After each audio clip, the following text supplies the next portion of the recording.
Welcome back to YouTube educational tutors. Dear subscribers and students, তোমরা already বুঝতে পেরে গেছো যে আমি কোন টপিকসটার উপর এখন ডিসকাস করতে চলেছি। তো আজকে আমি তোমাদেরকে দেখাবো সেটা হলো যে ট্রানজিটিভ এবং ইনট্রানজিটিভ ভার্ব। ঠিক আছে, আমি এইগুলো লিখেই করছি যাতে তোমাদের বুঝতে সুবিধা হয়। Transitive and intransitive verb. দেখো, এটা মানে সবারই প্রয়োজন হয়, যারা স্টুডেন্টস তাদেরও প্রয়োজন হয় যে ট্রানজিটিভ ভার্ব কোনগুলো জানা দরকার, ইনট্রানজিটিভ ভার্বগুলো জানা দরকার, এবং যারা জব সিকার্স, জব ফাইন্ডার্স যারা, তাদেরও প্রয়োজন হয়, কারণ তাদেরও অনেক সময় জব এক্সামে ভয়েস চেঞ্জের অনেক প্রশ্ন আসে। ঠিক আছে, তো আমি এটা তোমাদেরকে দেখাবো যেভাবে, অবশ্যই চেষ্টা করবো সহজভাবে দেখানোর, সহজভাবে বোঝানোর। তো এটা বোঝানোর জন্য তোমাদেরকে আমি প্রথমে আমি 2টি কি 3টি সেন্টেন্স লিখছি। ঠিক আছে, যেমন ধরো, রাম প্লেজ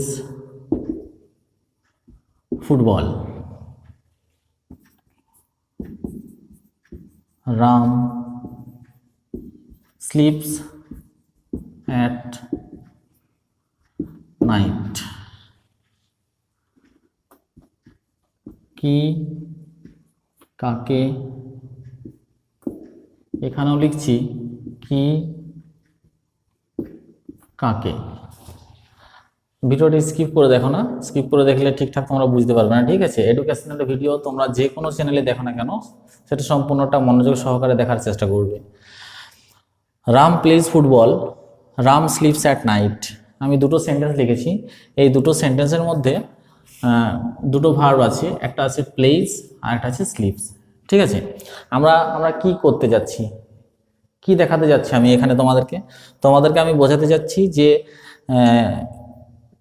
যে ভার্বগুলো আমরা সেন্টেন্সে পাই, কি করে বুঝবো সেটা ট্রানজিটিভ ভার্ব না ইনট্রানজিটিভ ভার্ব। দেখো, এটা তোমরা বুঝতে পারলে তোমাদের ভয়েস চেঞ্জ, মানে তোমরা ইজিলি ভয়েস চেঞ্জ করতে পারবে। ঠিক আছে, ভয়েস চেঞ্জটা তোমাদের অনেকটা সুবিধা হবে ভয়েস চেঞ্জ করার জন্য আর কি। তো এই যে ভার্বটা বা এই ভার্বটা, এটাকে তোমরা সবসময় কি করবে, কি আর কাকে, যে কোনো এই দুটোর একটা মানে দিয়ে প্রশ্ন করো। ঠিক আছে, যদি প্রশ্নটা করা যায় এবং প্রশ্নটা করার পর যদি উত্তর পাওয়া যায়, তাহলে জানবে সেটা ট্রানজিটিভ ভার্ব। ঠিক আছে, তো দেখো আমি প্রশ্ন করছি, যেমন ধরো এখানে আমার সাবজেক্ট আছে রাম, এখানে রাম থাক আর সীতা থাক, যাই থাক না কেন, তুমি তার নামটা আগে করবে। ঠিক আছে, যেমন ধরো রাম, রাম কি খেলে, রাম কি খেলে, আমার অ্যান্সার আসছে ফুটবল। ফুটবল অ্যান্সার আসছে মানেই এটাকে আমরা বলবো ট্রানজিটিভ ভার্ব। ক্লিয়ার? আর যখন দেখবে প্রশ্ন করার পরেও তুমি কোনো অ্যান্সার পাচ্ছ না, তখন জানবে সেটা ইনট্রানজিটিভ ভার্ব। তো এগুলোকে অবজেক্ট, যে অ্যান্সারটা আমরা পাই প্রশ্ন করার পর, কি বা কাকে দিয়ে, দুটো দিয়ে প্রশ্ন করবে। রাম কি খেলে, রাম কাকে খেলে। ঠিক আছে, কাকে খেলে এটা তোমার অড শোনাচ্ছে, তাহলে কাকে দিয়ে হচ্ছে না, ইট ডাজ নট ম্যাটার, কিন্তু রাম কি খেলে, ফুটবল খেলে। সো আমরা এটা ট্রানজিটিভ ভার্ব, আর এটা কি, এটাকে আমরা অবজেক্ট বলবো। এই অবজেক্ট বিষয়টা তোমাদের ভয়েস চেঞ্জ করার সময় কাজে লাগবে যদিও। ঠিক আছে, সেই একই রকম ভাবে তোমরা এই ভার্বটাকেও প্রশ্ন করো। রাম স্লিপস অ্যাট নাইট, মানেটা কি, মানেটা হচ্ছে রাম রাত্রে ঘুমায়। কি দিয়ে প্রশ্ন করো, কখনোই যেন ইয়েস নো প্রশ্নটা করা না হয়। ঠিক আছে, যেন একটা অ্যান্সার পাওয়া যায়। অ্যান্সারটা যেন এমনটা না হয় যে হ্যাঁ রাম খেলে, না রাম খেলে না, এরকম যেন উত্তর না আসে। রাম স্লিপস অ্যাট নাইট মানে রাম ঘুমায়। রাম কি ঘুমায়, রাম কি ঘুমায়, রাম কাকে ঘুমায়।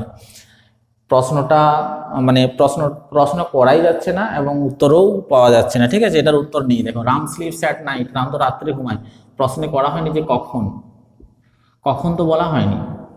রাম কখন ঘুমায় যদি হতো তাহলে আমার অ্যান্সার আসতো অ্যাট নাইট।